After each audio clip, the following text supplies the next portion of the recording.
Hi అండి, నమస్తే. నేను మీ లక్ష్మిని. Welcome back to our channel అమ్మ చేత ఆరామ. అమ్మ చేత ఆరామలో ఈరోజు బూందీ కర్రీని ఎలా తయారు చేసుకోవాలో చూద్దాం. ఇంట్లో వెజిటేబుల్స్ ఏమీ లేనప్పుడు అలాగే క్విక్గా కర్రీ తయారు చేసుకోవాలి అంటే ఈ బూందీ కర్రీని ట్రై చేయవచ్చు. అలాగే ఇది చపాతీలోకి, రైస్లోకి చాలా టేస్టీగా ఉంటుంది. ఇప్పుడు ముందుగా స్టవ్ ఆన్ చేసి గిన్నె పెట్టుకొని 3 టేబుల్ స్పూన్లు నూనె వేసుకోవాలి. నూనె వేడెక్కిన తర్వాత సన్నగా తరిగిన ఉల్లిపాయ ముక్కలు వేసుకోవాలి. అలాగే సన్నగా కట్ చేసిన పచ్చిమిర్చి, 2 రెమ్మల కరివేపాకు వేసుకుని ఉల్లిపాయలు గోల్డెన్ కలర్లో వచ్చేంత వరకు వేయించుకోవాలి.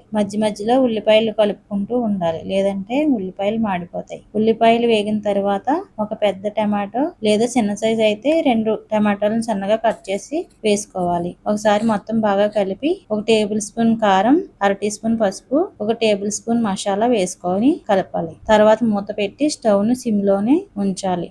మధ్యలో కలుపుతూ ఉండాలి. నూనె పైకి తేలిన తర్వాత 1 కప్పు బూందీకి 1 కప్పు నీళ్లు వేసుకోవాలి. నీళ్లు మరిగిన తర్వాత మీరు రుచికి తగినంత ఉప్పు వేసుకుని ఒకసారి బాగా కలపాలి. కలిపిన తర్వాత 1 కప్పు బూందీ వేసుకోవాలి. బూందీ ఇంట్లో తయారు చేసిందైనా పర్వాలేదు, షాప్ నుంచి తీసుకున్నదైనా పర్వాలేదు. ఇప్పుడు మొత్తం బాగా కలిపి మూత పెట్టాలి. స్టవ్ ని సిమ్ లోనే ఉంచి నూనె పైకి తేలిన తర్వాత స్టవ్ ఆఫ్ చేయాలి. సో అంతే అండి, కేవలం 10 నిమిషాల్లో క్విక్ గా తయారు చేసుకోవచ్చు. ఈ బూందీ కర్రీని మీరు కూడా ఇంట్లో తప్పకుండా ట్రై చేసి మీకు ఎలా వచ్చిందో నాకు కామెంట్ చేయండి. ఈ వీడియో నచ్చితే లైక్ చేసి షేర్ చేయండి, సబ్స్క్రైబ్ చేసుకోండి. మీ ఫ్యామిలీ మెంబర్స్ కూడా షేర్ చేయండి.